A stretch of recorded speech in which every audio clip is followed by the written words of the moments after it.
Nous sommes vraiment très contents de vous voir aussi nombreux pour célébrer cette création de la réserve naturelle de la Massane aujourd'hui. En fait, cette session fait partie d'un programme un peu plus large que Diane nous détaillera dans quelques minutes. Mais pour ceux qui n'ont pas l'habitude de venir assister aux conférences de l'Association des Amis du Laboratoire à Arago, je me permets de présenter cette association qui a été une émanation en fait de l'Observatoire océanologique de Banyuls, qui a été créé en 1949 et qui aide le laboratoire dans les opérations de communication auprès du grand public et organise en particulier des conférences mensuelles qui ont des thèmes très variés mais qui touchent toujours la science. Et donc aujourd'hui, nous sommes très très contents de nous associer au gestionnaire de la réserve naturelle de la Massane pour célébrer la création de cette réserve naturelle. Alors elle a été créée maintenant il y a 50 ans. L'Observatoire océanologique de Banyuls est entre autres à l'origine de cette création et en particulier nous avons ici dans la salle quelqu'un qui a beaucoup œuvré, qui est vraiment à la base de la création de cette réserve, Joseph Travet, et nous sommes très contents de l'avoir ici aujourd'hui.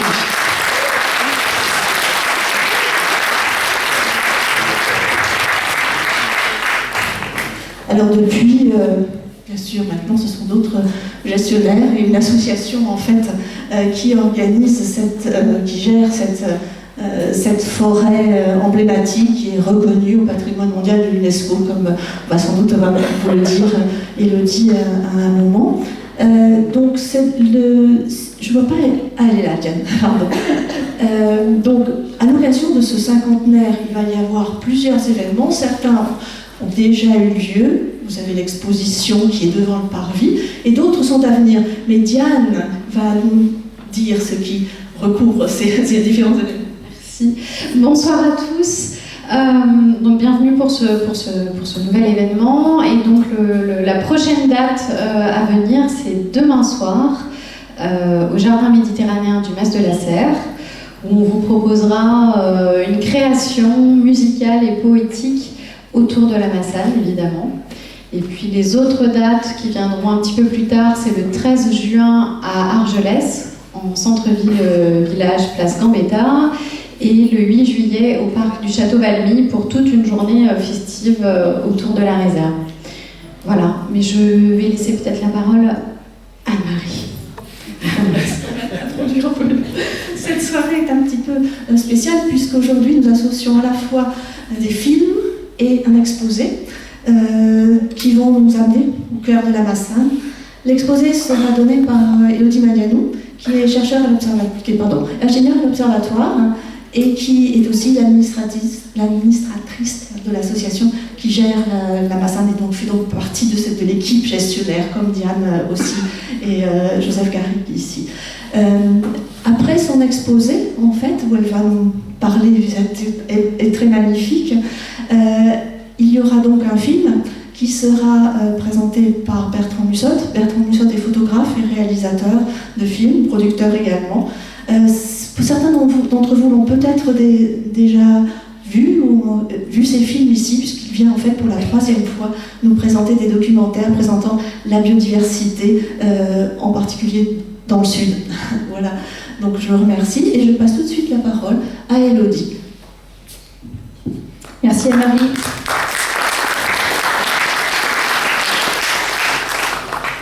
Bonsoir à tous. Eh bien écoutez, vous faites un merveilleux cadeau à la Massane que d'être tous là et d'avoir intégralement rempli l'amphithéâtre de l'Observatoire de Banyuls. Et je suis d'autant plus heureuse d'avoir le privilège de vous retracer les recherches qui ont animé cette merveilleuse forêt depuis peut-être bien plus que les 50 dernières années.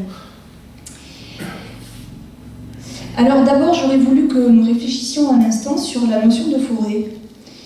Parce que celle-ci, si on reprend les définitions des géographes, se cantonne à une aire définie, à une densité d'arbres sur cette aire en question. Le fait que une forêt n'est ni un espace urbain, ni agricole, mais il n'y a aucune autre finesse dans la définition de la forêt. Et c'est peut-être ce qui peut desservir le type de forêt que représente la Massane, et on va le voir dans un instant. En effet, une forêt, alors d'abord la France est très bien dotée en forêt, on a eu une progression remarquable de la surface boisée ces dernières décennies.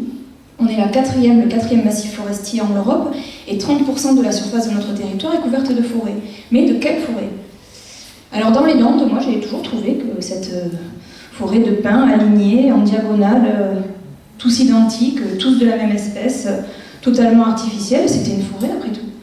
Mais une forêt, ça peut être aussi une régénération. Après la déprise agricole, on la connaît ici dans le département de manière assez marquée, avec ces forêts de chênes verts qui sont issues d'une régénération naturelle après la fin de l'activité agricole ou pastorale, et ça aussi c'est une forêt. Mais ce que nous considérons en tant que biologistes et qu'écologues comme une réelle forêt, c'est des forêts qui se rapprochent au maximum du fonctionnement naturel de l'écosystème forestier. Ce sera la seule photo de vieille forêt qui n'est pas à la Massane ce soir, c'est une forêt dans les Pyrénées. Et il faut savoir que seulement 2 à 3% des forêts en France sont des vieilles forêts. Et le premier exemple que je vous montrais, à mon sens, c'est plutôt un champ d'arbres que réellement un écosystème forestier. Alors qu'est-ce qui fait qu'on peut donner cet attribut ou ce magnifique qualificatif de vieille à une forêt? Qu'est-ce qui fait qu'on peut dire qu'elle est vieille et que c'est si merveilleux? Eh bien, il y a plusieurs caractéristiques à ça. Il y a le fait qu'elle soit ancienne. Ça veut dire que ça fait très longtemps qu'elle est présente sur ce territoire. On peut aussi attester de la continuité de la présence de cette forêt sur le site. Et enfin, on retrouve des caractéristiques que sont la naturalité et la maturité. La maturité, ça veut dire qu'on est en présence de beaucoup de vieux arbres. La naturalité, ça veut dire, c'est ce qu'on appelle désormais la libre évolution. Ça veut dire que concrètement, il n'y a aucune exploitation forestière sur le site, il n'y a aucun débroussaillage, il n'y a aucun retrait du bois mort. Et cette caractéristique-là, elle est extrêmement rare en France parce que seulement 0,24% des forêts françaises sont protégées par un statut spécial qui garantit cette libre évolution. Donc on est vraiment très loin du compte de manière globale. On espère 5 à 10% de vieilles forêts protégées à l'échelle de l'Europe. Nous, je vous l'ai dit, nous n'avons que 2 à 3% de forêts et très peu d'entre elles sont en tout cas en état de libre évolution protégées. Donc on est loin du compte, disons, de la forêt naturelle que l'on entend, en tout cas en écologie. Oui, voilà, le fameux chiffre. Alors nous allons voyager ensemble au travers de plusieurs des activités de la réserve qui visent à comprendre l'écosystème forestier de la Massane, sa complexité, et puis la manière dont il évolue face aux changements que nous subissons et que nous générons en réalité par nos activités. Alors en premier lieu, j'ai choisi de vous montrer à quel point la Massane était une forêt extraordinaire. Vous allez me dire que c'est impartial, mais vous allez comprendre qu'elle est vraiment extraordinaire. Alors d'abord, la formidable biodiversité que l'on trouve à la Massane, elle est due à cette libre évolution. Elle est due à cette naturalité, au fait que l'on laisse les vieux arbres sur place, au fait que l'on laisse les arbres morts sur place aussi. Et ils offrent, ces arbres vieux, tortueux, complexes, ils offrent de formidables habitats, ce qu'on appelle des dendros, ça vient de bois, micro-habitats, qui sont de formidables habitats ponctuels dans le temps et dans l'espace pour tout un cortège d'organismes. Alors, les plus visibles, on voit la citelle qui vient ici dans une cavité, on voit en bas un dendrothelme, qui est cette petite retenue d'eau qu'on peut trouver comme là à la fourche de 2 branches. Mais le décollement d'une écorce, une cavité dans laquelle un terreau va se développer, tout ça, ce sont des habitats favorables à la vie. Et tous ces habitats sont présents dans une forêt en libre évolution, ce qui n'est pas le cas dans une forêt exploitée, puisque ces arbres seraient déjà retirés et le bois mort n'est pas présent. À la Massane, en particulier, on a étudié l'un de ces dendros micro-habitats, et c'est un peu le principe des poupées russes, c'est cet amadouvier-là, qui lui-même est une espèce saproxylique, ça veut dire dont une étape de son cycle de vie a besoin de ces vieux arbres, de ce bois mort, mais à l'intérieur de cet amadouvier, on trouve un foisonnement de vie également. Nous avons participé à un projet européen qui a consisté à caractériser justement toutes les espèces d'arthropodes que l'on trouve à l'intérieur de ces amadouviers. On a réussi à en garder en culture plus de 200, mais en réalité c'est beaucoup plus d'espèces avec une grande variété de groupes taxonomiques qui sont retrouvés dans ces amadouviers. Donc c'est totalement probablement inattendu pour un non-spécialiste, mais c'est vraiment ce foisonnement de vie que je souhaitais vous mettre en avant. Et donc ici, voici répertoriée toute la gamme d'organismes qui peuvent dépendre de ces dendro-microhabitats qui ne sont garantis quasiment que dans des cas de libre évolution et en tout cas de présence de peuplement mature avec des vieux arbres et du bois mort. Et ici, je prends l'exemple du topin violacé, qui est un magnifique insecte, comme vous pouvez le voir, qui vit dans les cavités à terreau de pieds d'arbres. Et celui-ci, alors cette cavité, il peut s'avérer qu'un jour elle est éventrée et que le terreau se répand et que cet insecte-là ne trouvera plus de conditions favorables dans l'arbre, dans le pied de l'arbre dans lequel il s'abritait jusqu'alors. Et la question est d'essayer de déterminer sa capacité de dispersion et est-ce que dans un environnement suffisamment proche, ces individus arriveront à trouver un autre habitat favorable. Et ce genre de questionnement, c'est vraiment au cœur également des préoccupations que nous pouvons avoir, parce que l'idée, si nous arrivons à déterminer quelle serait la densité de dendro-microhabitats qui permettrait de trouver un plan B, en quelque sorte, à une espèce lorsqu'un dendro-microhabitat disparaît, eh bien ça nous permettra d'avoir des préconisations pour le nombre de vieux arbres à garder dans des forêts qui pourraient être exploitées, par exemple. Donc la biodiversité de la Massane, elle s'explique, vous venez de le voir, par les questions de naturalité et de libre évolution. Elle s'explique aussi par sa position géographique. La Massane est située dans le milieu méditerranéen, vous le savez tous, vous la connaissez, et ce milieu méditerranéen fait partie, avec les autres zones représentées en rouge sur la carte mondiale, fait partie des points chauds de biodiversité. Un point chaud, ça veut dire une zone qui, de par son histoire, de par le mouvement des plaques tectoniques, les déplacements d'espèces, est extrêmement riche. Et ces zones, en général, malheureusement, cumulent aussi beaucoup de vulnérabilité face au changement climatique, entre autres. Elle est très riche également parce qu'elle se situe à un carrefour, ce que l'on appelle un carrefour biogéographique, c'est-à-dire qu'on retrouve la Massane à un point où viennent se terminer les aires de distribution des espèces qui vivent plus au nord en Europe, c'est le cas de cet Aeselus, là, ce petit insecte en haut. Et on se retrouve aussi à la fin de l'ère de distribution des espèces ibériques comme le pic de Charpe, qui est le cousin direct de notre pipère. Et donc on a ici cet affleurement ou cette superposition des fins des aires de distribution des espèces méridionales et septentrionales. Et l'autre particularité qui est aussi génératrice de diversité et qui est atypique, c'est le fait que la Massane est considérée comme une île. Évidemment, pas une île entourée d'eau, mais une île, alors sur la carte de végétation de gauche, vous voyez en bleu le hêtre qui est entouré par mon cercle blanc, là, qui signifie qu'il est entouré de végétation méditerranéenne, qui est figurée en couleur chaude, et ce hêtre est isolé des autres populations qui se trouvent plus haut dans le département. Ici, vous voyez un zoom, le périmètre de la réserve en blanc. Il y a du hêtre aussi ailleurs sur le massif de l'Albert, mais cette population de hêtre-là est vraiment considérée comme un isolat. Alors cette diversité, eh bien, elle a été repérée très tôt. Et au moment où, à la fin du 19e siècle, la montagne était pelée, j'allais dire, où il y a eu une exploitation phénoménale des massifs forestiers pour le charbon, pour palourder le vidre, et pour d'autres applications, à cause du pastoralisme également, des décisions fortes ont été prises, et c'est là que la fin de l'exploitation forestière à la Massane a été actée. Et de manière tout à fait gracieuse, cette fin d'exploitation forestière est concomitante avec la création de l'Observatoire océanologique de Banyuls en 1881. Et finalement, il s'est tissé un partenariat très étroit entre le laboratoire et la réserve, la future réserve de la Massane, mais disons cette forêt des Kouloumates.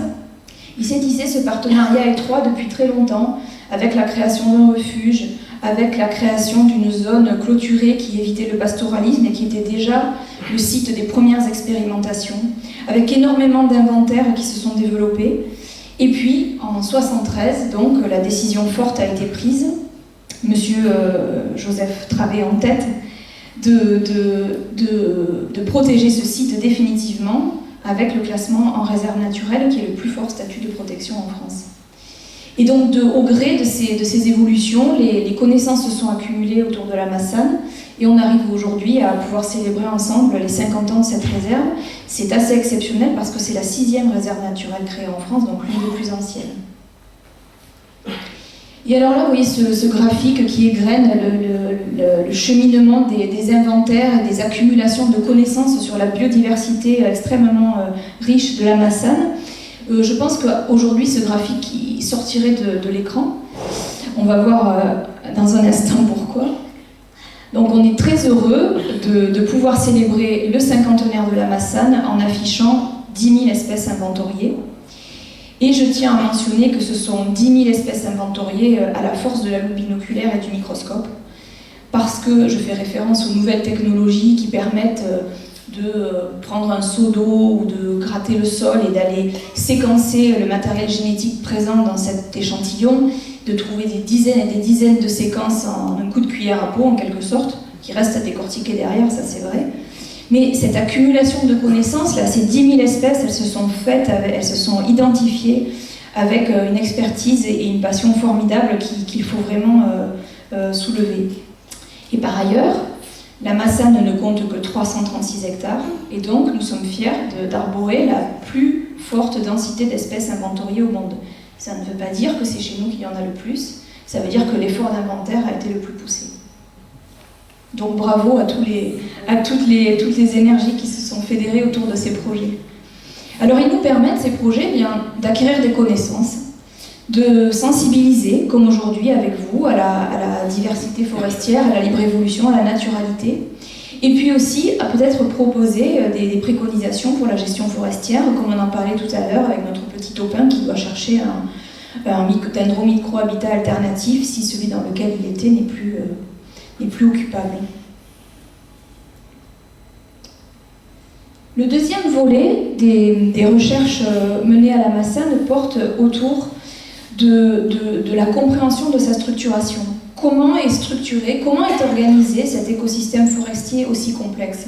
Et là encore, pour les chercheurs, c'est un laboratoire à ciel ouvert, c'est une formidable opportunité de comprendre comment fonctionne un système naturel, sans interférence avec la gestion forestière. Pour cela, il a été mis en place un suivi qui est absolument inédit, qui consiste à inventorier les arbres. Alors en préalable, je vais vous dire qu'il existe déjà des suivis classiques pour caractériser la composition d'une placette forestière. Ce sont des petits carrés de 1 hectare et c'est assez standardisé, c'est comparable entre forêts, c'est parfait. Sauf que c'est parfait, non, pas pour la Massane, parce que la Massane est tellement complexe qu'on n'aurait probablement pas pu capturer toute la finesse et toute cette complexité, justement, si on s'était cantonné à ces suivis-là. Donc fin 1980, fin des années 90, il a été décidé de partir sur un suivi exhaustif, ça veut dire que tous les individus sont suivis sur quasiment 30 hectares de la forêt. Et ce sont au total 50 000 arbres qui sont répertoriés, dont on connaît la position géographique. Donc ici, c'est un extrait de cette fameuse carte. Chaque couleur de bille, de cercle, représente une essence d'arbre différente. La taille de ce cercle correspond au diamètre de l'arbre en question. Donc vous voyez, ensuite, c'est un peu comme la bataille navale. En A4, on a tel et tel arbre, telle espèce. Et vous remarquez aussi au sol des petits bâtonnets qui correspondent aux pièces de bois mort de taille suffisamment importante pour qu'elles soient incorporées dans le suivi. Puisqu'on sait maintenant, vous savez aussi, que les vieux arbres et les arbres morts, surtout sur pied, les chandeliers ou au sol, ont un rôle crucial dans l'écosystème forestier. C'est un compartiment essentiel. Ils sont aussi suivis à la Massane.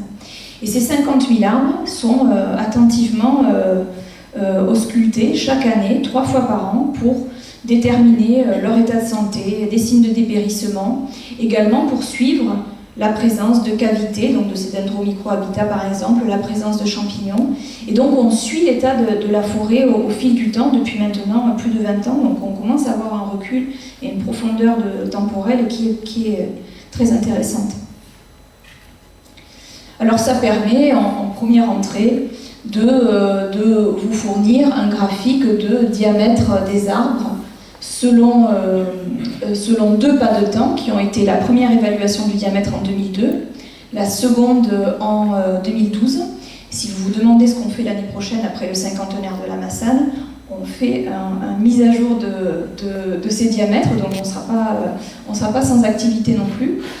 Ça, c'est typique d'une vieille forêt. On voit bien qu'on trouve des classes de diamètre absolument phénoménales qu'on ne trouverait jamais dans une forêt qui n'est pas une vieille forêt mature. On voit aussi que les premières tranches d'âge ont diminué entre 2002 et 2012 et on en reparlera plus tard.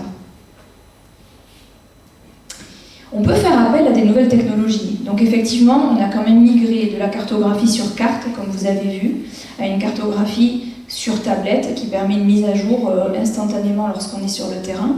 Mais on a aussi recours à des technologies comme celle-ci. Ça, ce n'est pas une photo de la Massane. Ça, c'est le retour d'un laser qui est envoyé et qui balaye la forêt.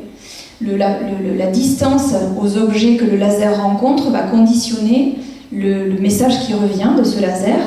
Et il peut reproduire hyper fidèlement, pour ceux qui connaissent la Massane, et pour les autres, il peut reproduire tout à fait le profil de l'un des secteurs de la réserve. Donc là, on a mis les troncs avec une couleur fluorescente de sorte de les repérer.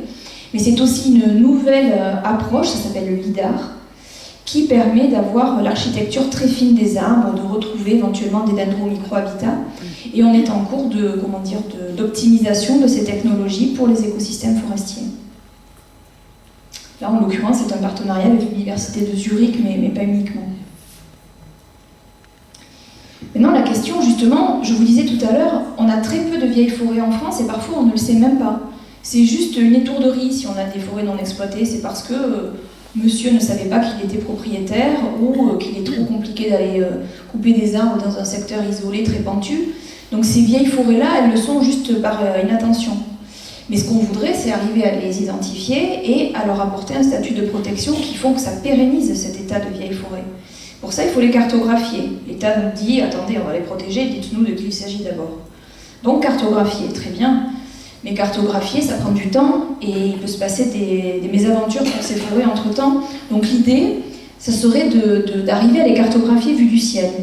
Et ça veut dire de reconnaître ces particularités de ces arbres très vieux, où vous avez vu les dendromicrohabitats, ces descentes de cimes, ces charpentières brisées. Et donc tout ça, on aimerait bien arriver à le repérer du ciel.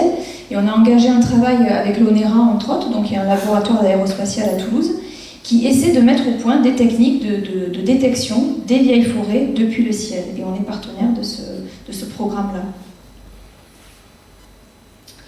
Concernant alors je vous parlais de la structure de la forêt, je vous ai dit on n'oublie pas le bois mort. Et le bois mort, alors là pour le coup c'est François Charles qui s'est attaqué à ce volet-là, qui est un chercheur qui est dans la salle, je ne sais pas où il est là, qui fait partie de l'observatoire de Banyuls lui aussi, et qui a décidé de voir quelle était la rapidité de dégradation de ce bois dans le petit fleuve côtier Massane qui traverse en premier lieu la réserve et ensuite qui continue plus bas vers le port d'Argelès.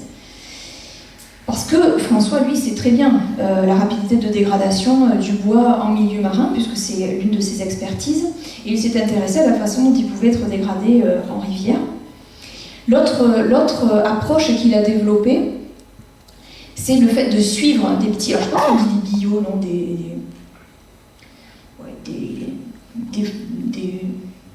des bûches, merci beaucoup. Vous suivez. Des bûches qui sont standardisées, qui sont des bûches de hêtre, pas de hêtre de la Massane, vous aurez bien compris, mais des bûches de hêtre dans lesquelles on a placé un transpondeur. François se déplace avec ce sac à dos, cette espèce de boîte à pizza là en haut, et un petit lecteur qui lui permet de repérer les bûches en question. Donc de manière très standardisée, les petites bûchettes ont été placées le long du cours d'eau en partant de la source de la Massane et en descendant jusqu'à la fonte des Allemands, donc à espace intervalles réguliers. On était déjà en 2021, on était déjà en crise en termes de précipitations. Ça a été positionné au mois de mai, il n'y a pas eu de pluie jusqu'en septembre, et seulement 50 mm de pluie ont embarqué déjà une bonne partie de ces bûches, certaines en dehors du périmètre de la réserve d'ailleurs. Moi je ne vous montre pas le graphique, mais ce qui est assez flagrant, c'est qu'on peut noter que en fait, le déplacement de ces bûches, il est pour le moment aléatoire. En fait, tu me diras, François, si tu as réussi à trouver un patron clair, mais je pense que c'est toujours en cours d'analyse. Toujours est-il que c'est très intéressant de voir comment ce bois mort est charrié, et finalement il arrive en mer par le port, et on sait qu'il va être l'objet de dégradation par des organismes marins. Donc ce bois mort, il est finalement utile au sein de la forêt, et il est utile aussi en export pour d'autres organismes en milieu marin. Maintenant, je vais détailler le dernier volet qui sera le plus développé certainement de mon intervention, qui traite du changement global. Donc le changement global correspond à tous les impacts de l'homme sur les environnements qui nous entourent et dans lesquels nous vivons. Et si pendant longtemps on nous a dit ouais, les réserves, c'est mettre la nature sous cloche, ça a été, les détracteurs ont toujours mis ça en avant. Vous mettez la nature sous cloche. Ah bon, sous cloche? Mais comment sous cloche? Alors oui, effectivement, à la Massane, on évite l'exploitation forestière, vous l'avez compris, on essaie de limiter l'impact des activités humaines. Mais comment voulez-vous éviter qu'un polluant se promène à la Massane dans l'air? Comment voulez-vous éviter que les 15 000 poids lourds qui passent au col du Pertus n'émettent de l'ozone qui va arriver ensuite dans la réserve? Tout cela, on est impacté par ces fameuses activités humaines, même si le but d'une réserve naturelle, c'est d'en limiter les impacts. Mais on n'est absolument pas sous cloche. Et vous allez le voir concrètement. Alors, j'ai pris le cas des polluants atmosphériques, qui est l'un des aspects du changement global. Ces polluants atmosphériques, effectivement, ils viennent sans aucune délimitation d'aire protégée. Et on les étudie en particulier en ce moment avec Jean-François Giglione, ici à gauche sur la photo, qui est aussi de l'Observatoire de Banyuls, avec sa collègue Alexandra Terhal, qui est à Toulouse. L'objectif là, ça a été très consommateur en énergie, parce qu'il faut monter en énergie musculaire. Il a fallu monter des aspirateurs à air qui viennent donc capter un volume d'air conséquent, l'emprisonner, les particules qui sont en suspension dans un petit tube, et ensuite évaluer la nature de ces particules en suspension. Alors ça peut être des spores de champignons, ça peut être des grains de pollen évidemment, rien de plus naturel, mais on constate que ce sont aussi des microplastiques. Donc ils atteignent la réserve de la Massane, ils se déposent sur les feuilles. On est en train d'essayer de décortiquer si on peut identifier la façon dont ces microplastiques peuvent être incorporés par la végétation. Et on a comparé ça à Perpignan, qui dans notre esprit était la métropole, disons, la plus proche de la Massane. La Massane est aussi sous les vents par la tramontane de Perpignan. Et de comparer justement l'abondance de ces microplastiques en ville par rapport à la réserve. Donc ça, c'est en cours d'analyse. De la même façon, le projet que l'équipe de la réserve aime beaucoup appeler un projet bidon, qui sont donc ces bidons qui sont placés sous la canopée et aussi en milieu ouvert, et qui vont intercepter tous les métaux lourds que la pluie aura pu capter. Donc là, en ce moment, effectivement, c'est compliqué. Mais ce qui est extrêmement intéressant, c'est qu'on essaie de quantifier l'interception potentielle par la forêt de ces métaux lourds, et on a surtout d'autres sites de référence qui sont suivis par ce laboratoire CEFREM de Perpignan depuis très longtemps, comme le Cap Béar. Donc on compare un écosystème sous influence maritime et l'écosystème forestier de la Massane pour l'accumulation de métaux lourds. On a poussé le curseur un petit peu plus loin, donc on n'est plus sur l'atmosphérique cette fois-ci, mais sur ce qui s'accumule dans les fameux dendrothelmes que je vous montrais tout à l'heure, ces petites cavités d'eau que l'on peut trouver qui sont extrêmement précieuses pour la vie. On a des magnifiques images au piège photo qui montrent la convergence d'une grande série d'organismes qui viennent s'abreuver dans ces dendrothelmes, et on pense qu'en ce moment, vous comprenez bien le rôle crucial qu'ils peuvent jouer. Eh bien, ces dendrothèmes, en fait, ils sont jamais vidangés, si on peut dire. Donc, il y a toujours au fond une accumulation de particules, d'un substrat qui vient, eh bien, finalement, malheureusement, collecter des métaux lourds. Et on a trouvé des quantités de métaux lourds assez phénoménales dans ces dendrothèmes.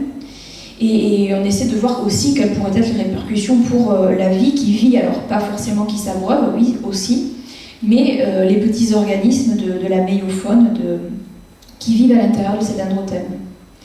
Donc je n'irai pas plus loin pour les questions de changement global qui portent sur les aspects pollution. Évidemment, la destruction de l'habitat, heureusement, ça ne nous concerne pas. Les questions d'espèces invasives, oui, ça on peut être concerné. On avait d'ailleurs une thèse sur le cynips du châtaignier qui avait causé de gros dommages sur les châtaigniers en Ardèche et qu'on a regardé attentivement aussi à la Massane. Mais mon dernier point sera de voir avec vous la façon dont la Massane cherche à comprendre la dynamique de la forêt face au changement climatique. Et pour ça, eh bien, il faut partir dans le passé. Il faut comprendre l'histoire de la forêt pour poser des hypothèses de comment elle pourrait être en mesure de réagir au changement climatique que nous subissons. Et puis, ça sera aussi l'occasion de vous démontrer que c'est bien une vieille forêt, une forêt ancienne et continue. Pour le moment, vous m'avez cru sur parole, mais on va quand même vous apporter les preuves. Donc d'abord, la première façon d'explorer cette ancienneté, cette continuité de la forêt, c'est d'avoir appel aux archives. Donc effectivement, on a cette magnifique carte napoléonienne qui vous remontre, alors évidemment tout ce qui est au sud en blanc, c'est la partie espagnole, là, et puis on retrouve très bien le triangle de la réserve naturelle qu'on connaît. Si on revient un peu plus en arrière, avant les cartes d'état-major, on retrouve cette carte de Balanda. Alors là, elle est tournée. Hein. C'est-à-dire que l'Espagne, je vous ai dit, si je ne me trompe pas, elle est au nord, elle est en nord.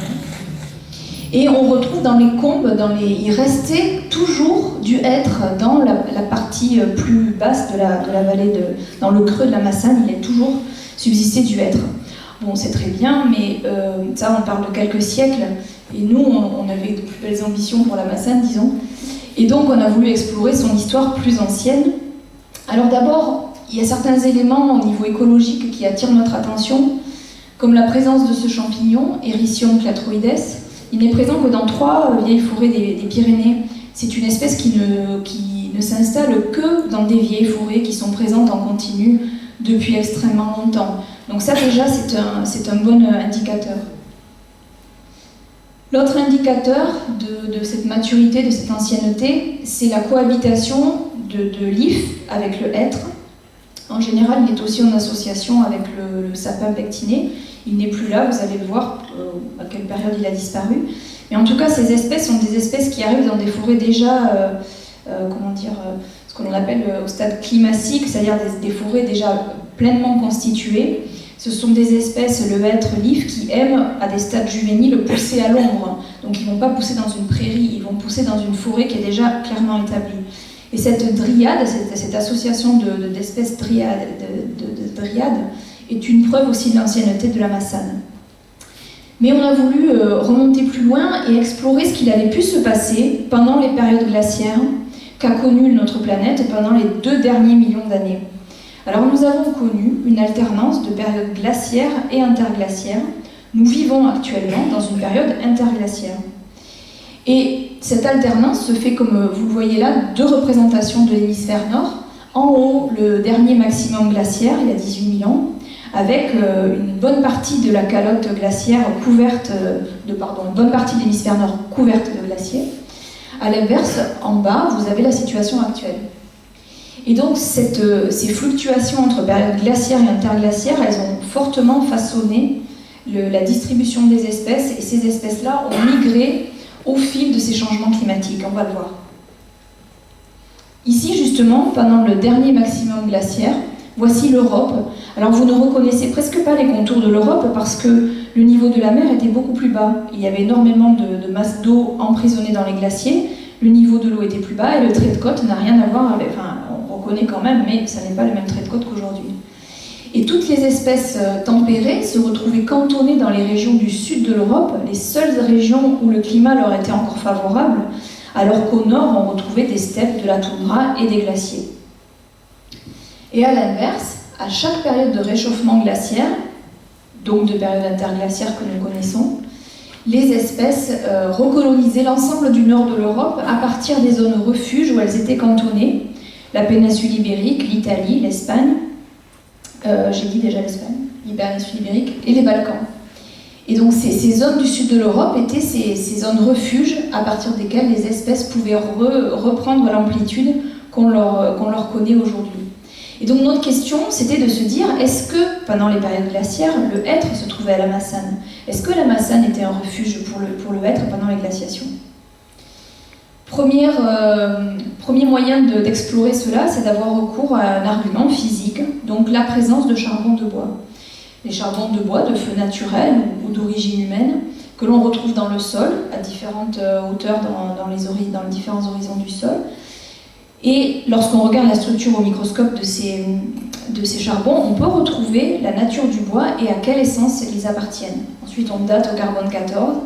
Donc on a fait ça à la Massane avec Brigitte Talon, que vous voyez là toute fière d'avoir trouvé un charbon de hêtre, à l'IMDE, donc l'Institut méditerranéen de Marseille.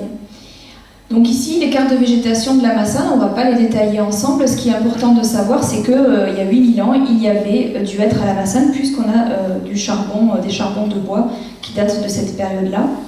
Et puis, à la fin de la période romaine, on a par contre la disparition du sapin pectiné, le fameux troisième protagoniste qu'on trouve en général associé au hêtre et à l'if. Et ce sapin pectiné, alors deux hypothèses.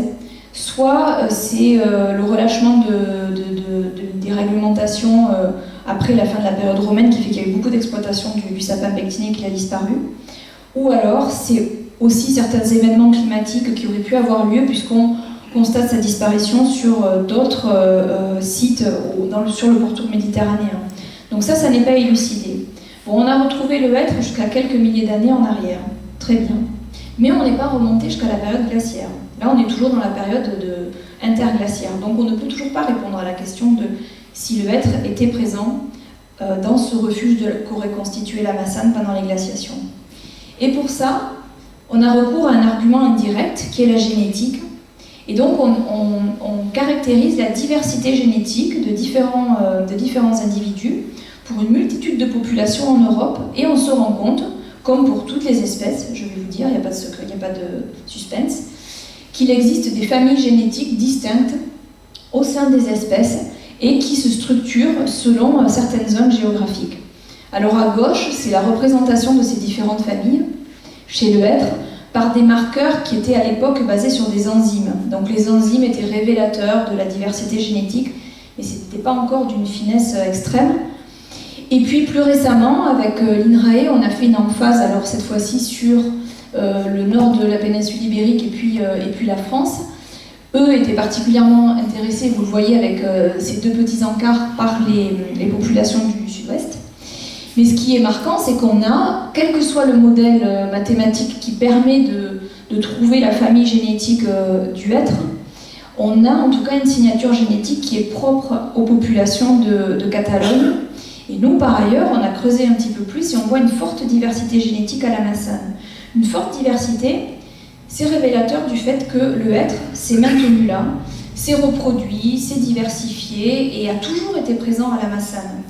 À l'inverse, pour vous caler les référentiels, si vous allez au nord de l'Europe, où le hêtre a recolonisé très récemment, il l'a recolonisé avec un petit nombre d'individus. Il y a des graines qui sont allées s'installer un peu plus au nord. De ces graines, ça a fait des hêtres qui sont allés, dont certaines se sont installées plus au nord, et ainsi de suite. Et à chaque fois, on perdait un peu de diversité. Nous, c'est absolument pas le cas. Donc c'est pour ça qu'on peut affirmer de manière assez robuste que la Massane constituait un refuge pendant les glaciations.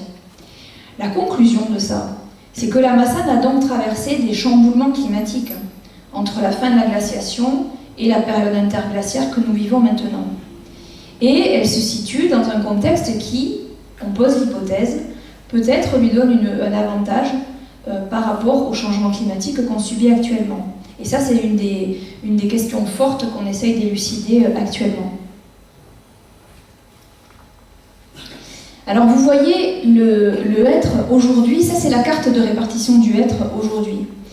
Cette population de la Massane, qui avant était tout au nord de l'aire de distribution du hêtre pendant les glaciations, se retrouve en queue de fil, tout au sud, dans des conditions qui sont pas tout à fait les plus favorables pour le hêtre, parce qu'elle est à basse altitude, et que le hêtre aime bien l'humidité et les températures plus modérées. Donc on est en climat à la Massane méso-méditerranéen. Et c'est cette formidable histoire de la Massane qui explique que quand on monte à la Massane, on est dans les chênes verts, les chênes lièges, les châtaigniers, et pouf, d'un coup on bascule dans cette forêt de hêtre, et on se dit mais qu'est-ce qu'elle fait là? Qu'est-ce qu'elle fait là? C'est un vestige, c'est une relique des glaciations. Alors le corollaire de sa position géographique, c'est les fameuses conditions climatiques auxquelles elle est exposée. Ici, avec des collègues d'Avignon, on a répertorié 1200 populations de hêtres en Europe et on a fait, alors je vous le concède, c'est très rudimentaire, c'est température moyenne annuelle, précipitations cumulées. Il n'y a pas de fioriture, il n'y a pas de modulo, mais c'est quand même révélateur de ce à quoi est exposée chaque forêt. Et on voit que la Massane, ici en rouge, est plutôt dans la gamme des températures moyennes élevées et plutôt dans la série des précipitations faibles. Donc elle est déjà à la limite de l'enveloppe climatique du hêtre avec d'autres populations qui sont dans ce même cas de figure. Donc la question c'est, est-ce que cette forêt-là, en fait pour nous, elle représente un poste avancé du changement climatique? Elle est déjà dans des conditions climatiques que d'autres forêts vont subir plus tard. Les forêts du milieu, là, qui pour le moment sont avec des précipitations plus élevées, des températures plus modérées, risquent de s'acheminer vers les conditions climatiques que la Massane connaît déjà. Et est-ce que la Massane, qui est déjà exposée à ces conditions-là, a une meilleure aptitude que les autres à réagir au changement global? Je vous reformule ce que je viens de dire. Alors, ma diapo s'intitule « Quel climat pour la Massane demain ?» Je crois qu'il faudrait presque dire qu'on y est déjà. Vous savez que depuis 2 ans, on est en crise de sécheresse dramatique. C'est plus prégnant cette année parce que les pouvoirs publics s'en sont emparés. Mais à la Massane, ça fait 2 ans qu'on est préoccupé. On a en moyenne 1200 mm de précipitations par an. Alors, le diagramme ici vous montre les bâtonnets bleus, c'est le cumul de précipitations annuelles. En milieu méditerranéen, ça fluctue toujours. Le problème, c'est que là, depuis ces 2 dernières années, la barre est très basse.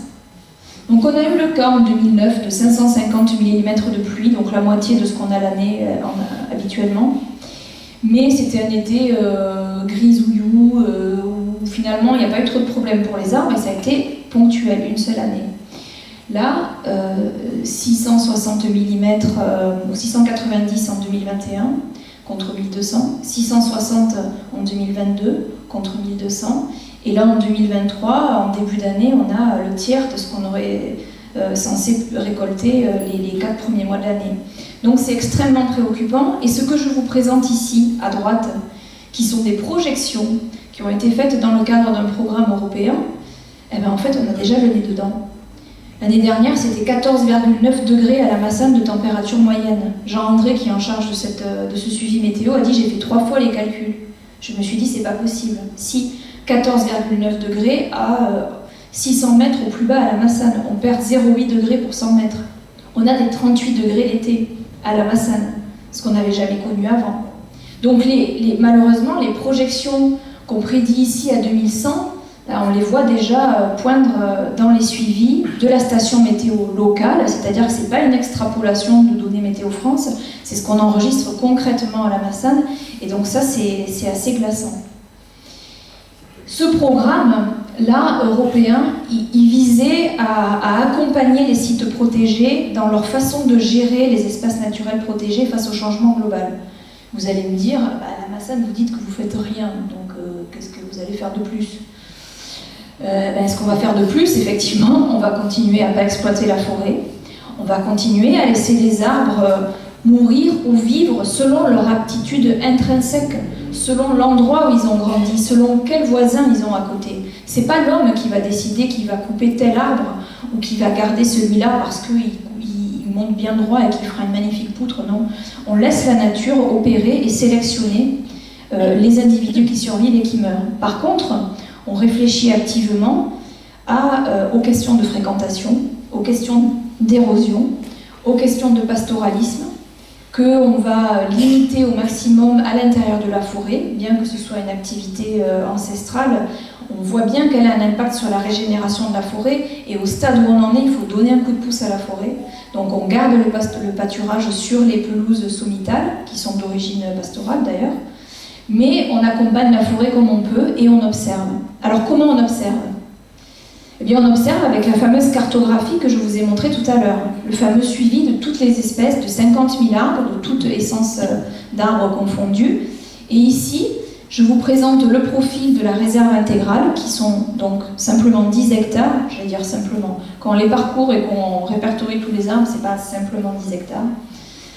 Mais donc ici, ce sont 4 panneaux qui reprennent 4 instantanés d'état du être dans la réserve intégrale.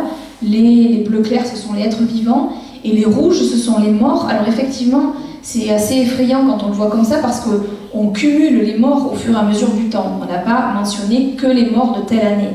On les cumule avec ceux des années précédentes. Toujours est-il que la bascule, elle s'est vraiment faite à la canicule sécheresse de 2003. On n'avait pas énormément de recul sur les taux de mortalité des années d'avant, puisque le suivi venait de commencer. Mais on a quand même vu une bascule vers un taux de mortalité plus élevé, qui se manifeste pas forcément l'année en question, parce que les arbres ont des stratégies qu'ils mettent en œuvre. Ils vont réduire la voilure en condamnant une partie de leur feuillage pour limiter l'évaporation, pour avoir moins besoin d'eau. Mais ça les empêche de préparer des ressources et du stockage d'énergie pour les années d'après. Donc parfois, ils vont mourir avec un décalage d'1 an ou 2. Et donc cette canicule sécheresse a été vraiment marquante en 2003. Et sur maintenant, alors là, il faudrait réactualiser ma diapositive, mais on est à peu près 25% de mortalité, avec à peu près cumulé depuis le début du suivi, et en moyenne 2% de mortalité par an. Et c'est très difficile de vous dire si c'est beaucoup ou pas beaucoup. Parce que dans les forêts artificielles, dans les forêts exploitées, les arbres sont coupés avant de manifester le moindre signe de dépérissement. Donc il n'y a pas de mortalité naturelle. Donc c'est difficile de juger si on est à un niveau de gravité ou pas. On observe. On observe un point positif qui est la régénération. Ça c'est extrêmement encourageant. On a de la régénération de hêtres sous les hêtres. Et on a de la régénération aussi de hêtres. Alors, ces individus-là, quand ils font entre 30 cm de hauteur et 1,30 m, on ne mesure pas encore leur diamètre. Donc ils ne font pas partie des cercles que vous avez vus sur les cartes, mais on sait qu'ils sont là. Et on a vu la progression de leur présence entre 2002 et 2012, avec donc plus de jeunes, puisque les morts ont aussi fait de la place aux jeunes. Les arbres morts ont ouvert des milieux dans la forêt, qui a favorisé aussi la régénération, et elle se fait bien. Elle est suivie de manière beaucoup plus fine à l'intérieur de la réserve intégrale. On n'a pas de pastoralisme, donc a priori les plantules ne sont pas broutées. Et là, c'est un suivi qui a démarré en 2015, je crois, mais même précédemment, avec l'Institut des sciences de l'évolution de Montpellier, où là, c'est un suivi très précis de l'abondance de graines produites par les hêtres et des petits plantules qui poussent sous les arbres.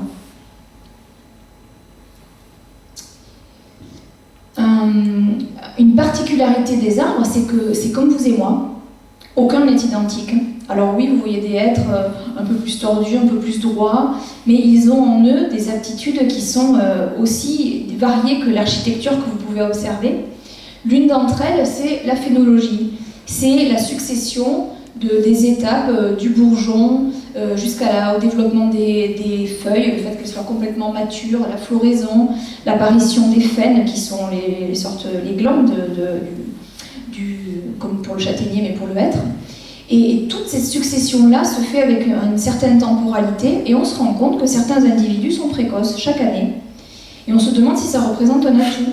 Est-ce que le fait de mettre en place son système végétatif très tôt, eh bien, ça fait qu'on a garanti cette mise en place avant qu'il fasse trop chaud, avant qu'il y ait trop d'évaporation, ou est-ce que c'est aussi problématique parce que s'il y a un gel tardif au printemps et que vous avez déjà fait éclore votre feuille et qu'elle n'est plus protégée par la gangue du bourgeon, elle grille, c'est fichu. Donc quel est le coût-bénéfice de chacune des stratégies? Est-ce que certains individus sont plus performants quand ils sont précoces que tardifs? Tout ça, on essaie de l'étudier avec un suivi de la phénologie pour un certain nombre d'individus, de la cartographie, qui est très, très fin, et ça on le fait avec le laboratoire de génomique des plantes de Perpignan, entre autres, et le centre d'écologie fonctionnelle. Et enfin, pour tester la fameuse hypothèse dont je vous parlais, est-ce que la réactivité de la massane est meilleure face au changement climatique que dans d'autres cas de figure, que pour d'autres populations? Et bien pour ça, il faut aller plus loin, il faut étendre notre terrain de recherche.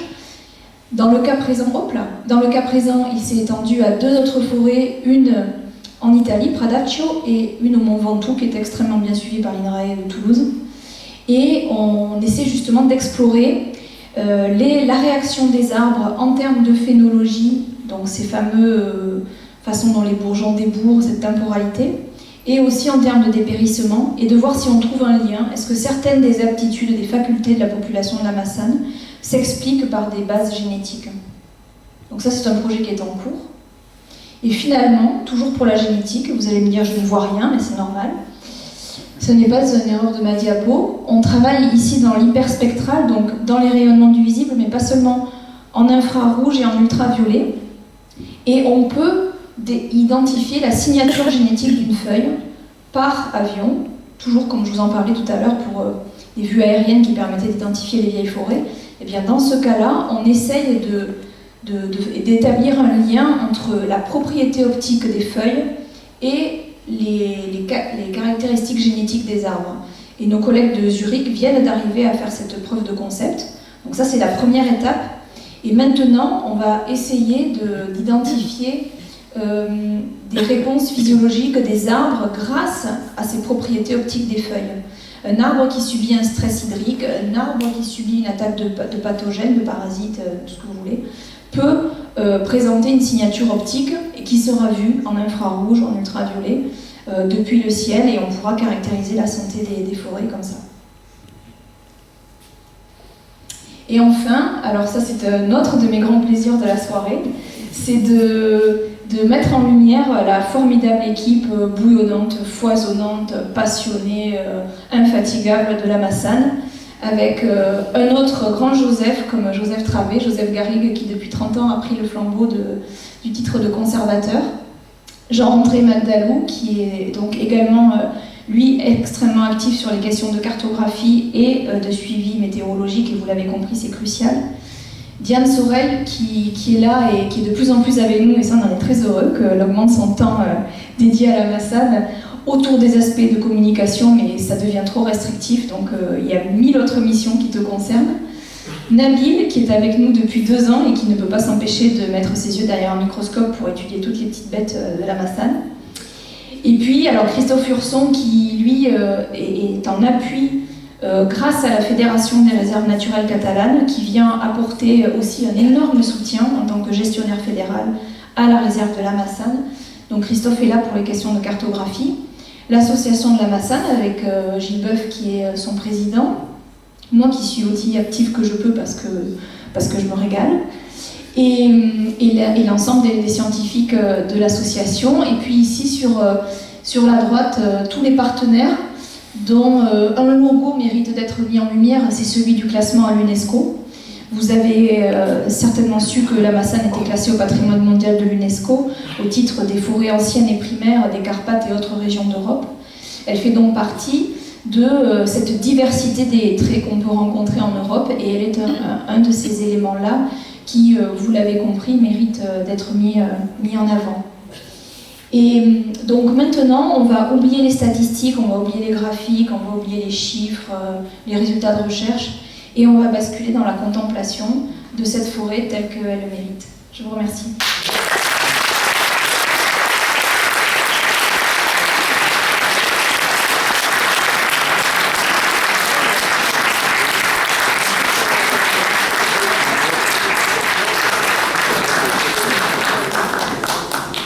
Merci beaucoup Élodie pour cet excellent exposé qui nous invite à aller découvrir maintenant le cœur de la Massane.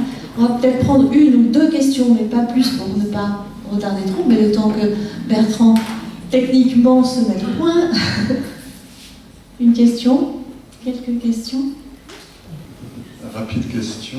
Imaginons un incendie à la Massane, vous faites quoi?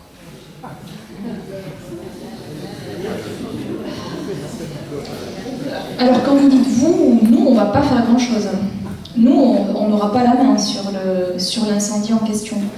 On a discuté de manière attentive avec les pouvoirs publics impliqués dans la protection du massif. Ils sont avertis de la valeur du site. Donc il sera certainement porté une attention particulière à sa protection si un feu arrivait à s'approcher de la Massane. Ensuite, ce qu'on fera, nous, on aura nos yeux pour pleurer. Mais en revanche, les hêtraies en général sont peu susceptibles à l'incendie. J'allais dire en général parce que dans le cas particulier qui nous occupe en 2023, elle est assez sèche. Ceci dit, les hêtraies sont normalement peu sujettes au feu. Et la grosse quantité de bois mort au sol, qui sont des véritables éponges d'eau, est un atout aussi pour la forêt.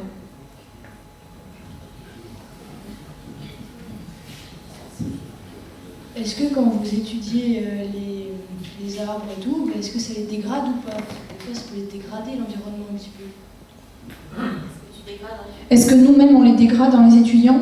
Non, on essaie d'avoir une incidence la plus modérée possible. Quand je te parle d'études de génétique, par exemple, on vient simplement prélever des feuilles d'arbres. Et de toute façon, toutes les interventions sont soumises à une validation par le comité consultatif, qui est donc une réunion qui se tient une fois par an, au cours de laquelle on fait nos demandes d'autorisation de prélèvement de matériel biologique. Donc concrètement, ça veut dire est-ce qu'on peut prélever un animal, un petit insecte, une feuille d'arbre. On demande aussi une autorisation de prélèvement pour les arbres. Après, on crème dans les arbres, mais c'est un impact qui est réellement négligeable. On place des caméras pour prendre en photo les feuilles et la façon dont les bourgeons s'ouvrent. Donc tu vois, c'est un impact qui est très très modéré. Enfin, nul. La dernière question. Bonjour, je voudrais savoir si la Massane abrite de la faune sauvage, des sangliers, des chevreuils, etc. Et qu'est-ce que ces animaux éventuellement apportent à la réserve? Alors oui, le sanglier, oui, il est présent à la Massane. Le chevreuil, il arrive à peine dans le secteur. Et je ne saurais pas dire, Joseph, si tu as un commentaire à faire sur le chevreuil en lui-même. Oui, évidemment, la faune sauvage, elle est présente à la Massane. Elle n'a pas de limite, c'est ce que tu disais, Elodie, tout à l'heure, il n'y a pas de limite de réserve pour la faune sauvage, donc elle se balade un peu partout. On a du sanglier comme partout, mais le sanglier a son rôle écologique, évidemment, dans une forêt, il va labourer, il va permettre l'ouverture de milieux quelque part pour la régénération des arbres. Voilà, il a sa faune associée aussi. Le chevreuil, en fait, il est arrivé très récemment dans les Alberts, c'est une quinzaine d'années, on va dire, et donc on se réjouit en fait de la présence de ce petit cervidé, puisque ça faisait presque plus de 100 ans qu'on n'avait pas de référence de chevreuil dans les Alberts, donc c'est vrai que c'est un retour, et on assiste en fait bizarrement à une grosse dégradation de la biodiversité, vous le savez tous, avec l'effondrement des insectes, 80% des insectes en 30 ans, de la quantité des insectes qui a disparu.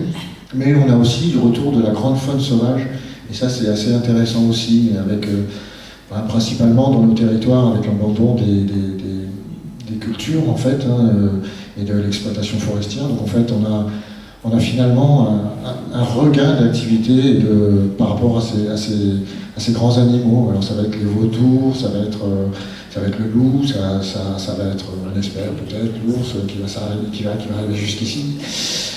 Voilà, donc on a des retours de faune sauvage, et ça c'est quand même assez réjouissant, parce que quand on prend des écrits très anciens, je vais citer juste un exemple pour Laval, et vous avez à Sorel une petite montagne, une falaise qui s'appelle Castrum Vulturare, qui était le château des vautours en fait, sur lequel il y avait des vautours fauves.